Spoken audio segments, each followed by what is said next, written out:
স্বামী স্ত্রীর আদর্শ বয়স কত? সালহীন নিউজ টিভির পক্ষ থেকে আজকে আমরা এই প্রতিবেদনটি দেখব।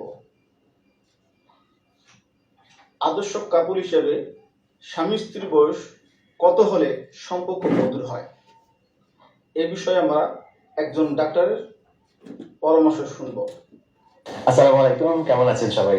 অনেকদিন পরে এসেছি।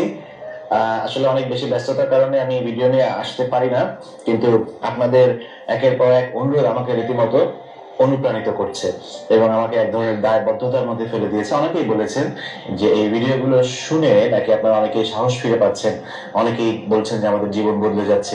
সবকিছু বদলের মালিক আসলে ওই মহান সৃষ্টিকর্তা, কিন্তু যদি আমি একটি বাহক হতে পারি বা আমি একটি মাধ্যম হতে পারি তাহলে মন্দ কি? সেই দায়বদ্ধতা থেকেই আজ আবার আসলাম। আজকে বিয়ের বয়স নিয়ে কথা বলবো। হ্যাঁ, আমার কাছে অনেকে আসেন যে পাত্রী খুঁজছেন অথবা পাত্র খুঁজছেন, জিজ্ঞাসা করেন স্যার আপনি তো মানে সেক্স রিলেটেড অনেক কিছু নিয়ে কথা বলেন, মেন্টাল হেলথ রিলেটেড অনেক কিছু নিয়ে কথা বলেন, কিন্তু আমি বিয়ে করতে যাচ্ছি, এখন দুজনের মাঝখানে বিয়ের বয়সের ফারাক বা ডিফারেন্স কিরকম হলে ভালো হবে আমি আসলে বুঝতে পারছি না। আসলে হয়েছে কি, দুইটি বিষয় আছে। একটা হচ্ছে যে বিজ্ঞান কি বলে, গবেষণা কি বলে, আরেকটি হচ্ছে যে আপনার মন কি চায়, অর্থাৎ আপনার আবেগ কি চায় এবং বাস্তবতা কি বলে। এই দুইটির সমন্বয় আসলে ভীষণ জরুরি। কোনটি একদম এক্সট্রিমলি আপনাকে ওইটাই ফলো করতে হবে এরকম কোনো নিয়ম নাই আসলে। আমরা জানি যে মেয়েরা কিন্তু একটু আগে ম্যাচিওর হয়, একটু আগে পরিণত হয়। সাধারণত দেখা যায় যে 10 থেকে 12 বছর বয়সে একটি মেয়ে মোটামুটি একটু ম্যাচিওরিটির দিকে আগায়, আর পুরুষের একটু পরিপক্কতা আসতে দেখা যায় যে প্রায় 15-16 বছর বয়স লেগে যেতে পারে। সেই হিসেবে ডেফিনেটলি মেয়েরা একটু এগিয়ে থাকেন। এখন আমি যাকে বিয়ে করব, একজন পুরুষ যদি ভাবেন আমি যাকে বিয়ে করব, যে মহিলাকে বিয়ে করব বা যে মেয়েটাকে বিয়ে করব, তার বয়স কতটা হওয়া দরকার? আমার সমবয়সী নাকি আমার থেকে কম বয়সী? কম হলে সেটা কত কম? আমি যদি আমার বয়স থেকে একটু বড় বিয়ে করি, অসুবিধা কি? কোনোটাতেই খুব বেশি অসুবিধা নাই। আমি শুধুমাত্র কিছু গবেষণালব্ধ ফলাফল বলছি আপনাদেরকে। গবেষণা বলছে, আমরা জানি যে আসলে একজন মহিলা উর্বরতা অর্থাৎ ফার্টিলিটি, তার প্রজনন ক্ষমতা, তার সেক্সুয়াল রেসপন্স বা সেক্সুয়াল সাইকেল অথবা যৌন উদ্দীপনা, এইগুলা সবচাইতে পিক বা সর্বোচ্চ অবস্থায় থাকে 20 বছর বয়স থেকে 35 বছর বয়স পর্যন্ত।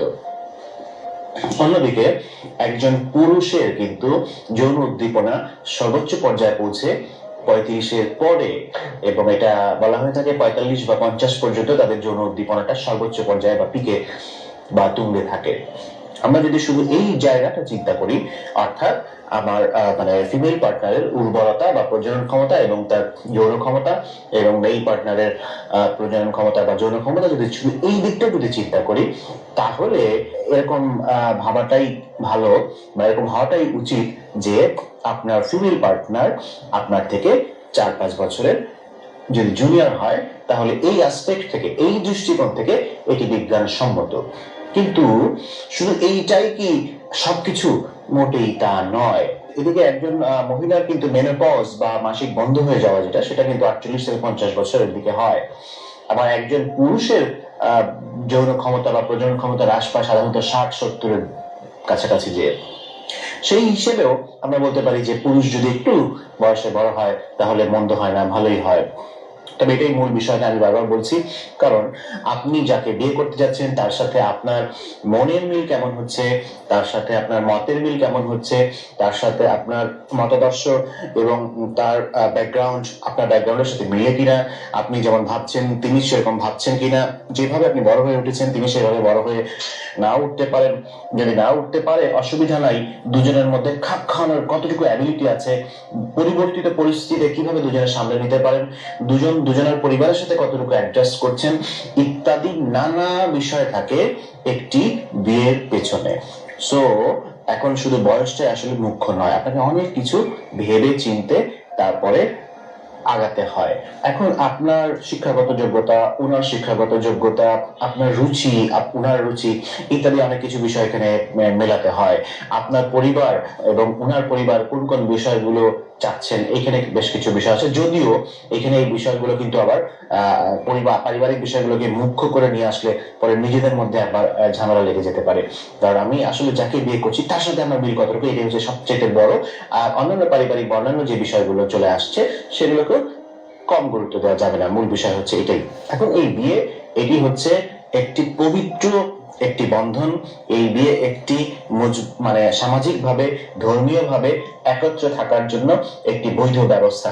তো এই বিয়ে আসলে একটি প্রোটেক্টিভ ফ্যাক্টর বটে, একই সাথে বিয়ে একটি স্ট্রেসও বটে। এর আগেও বলেছি, বিয়ে আমাদেরকে অনেক চাপ থেকে রক্ষা করে, বিয়ে আমাদেরকে দায়িত্ববান হতে সাহায্য করে, বিয়ে আমাদেরকে সামাজিক দক্ষতাগুলো প্রকাশ করতে সাহায্য করে, নতুন নতুন মানুষের সাথে দেখা হওয়া, কথা বলা, এই দক্ষতাগুলো বাড়াতে সাহায্য করে। তেমনি বিয়ে একটি মানুষের জীবনে বড় চাপ, সেটি সম্পর্কের বিয়ে হোক আর মানে অ্যারেঞ্জ ম্যারেজই হোক, যে ম্যারেজই হোক না কেন।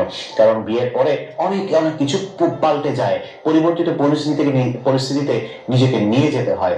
এই চাপ সামাল দিতে গিয়ে অনেকেই কিন্তু দেখা যায় বিয়ের পরে নানা রকম অস্থিরতায় ভুগে থাকেন। তাই শুধুমাত্র বয়সকে প্রাধান্য না দিয়ে আপনি সবকিছু বিচার বিবেচনা করে যখন আগাবেন, সেটি হবে আপনার জন্য একটি সঠিক এবং একটি বিচার বিবেচনা প্রসূত সিদ্ধান্ত।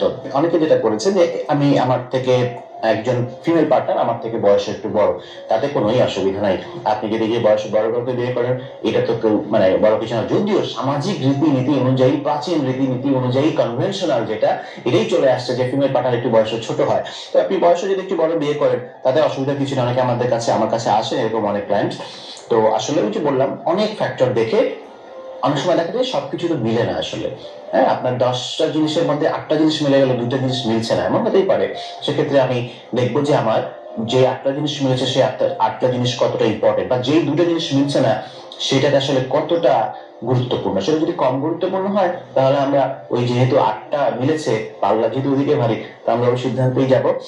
তো সবাই ভালো থাকবেন, সবার জন্য অনেক শুভকামনা এবং দোয়া। আসসালামু আলাইকুম।